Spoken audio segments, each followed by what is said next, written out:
আমার সেই গল্পটা এখনো শেষ হয়নি।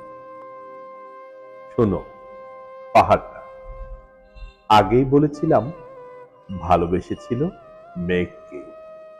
আর মেঘ কিভাবে শুকনো খটখটে পাহাড়টাকে বানিয়ে ফেলেছিল 26 বছরের ছোকরা, সে তো আগেই শুনেছ।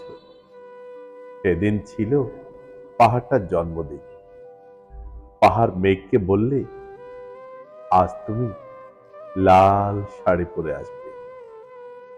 মেঘ পাহাড়কে বললে, আজ তোমাকে স্নান করিয়ে দিব চন্দন জলে। ভালোবাসলে মেয়েরা হয়ে যায় নরম নদী, আর পুরুষেরা জ্বলন্ত কাঠ। সেইভাবেই মেঘ ছিল পাহাড়ের আলিঙ্গনের আগুনে, পাহাড় ছিল মেঘের ঢেউ জলে। হঠাৎ আকাশ জুড়ে বেজে উঠল ঝড়ের জগজম্প। ঝাঁকড়া চুল উড়িয়ে ছিনতাইয়ের ভঙ্গিতে ছুটে এলো এক ঝাঁক হাওয়া।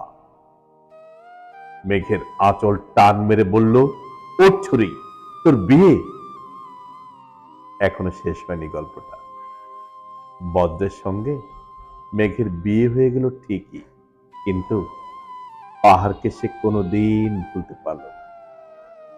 বিশ্বাস না হয় কেড়ে দেখতে পারো পাহাড়টির হাড় পাঁজর, ভেতরে থই থই করছে হত ঝরনার জল। ধন্যবাদ।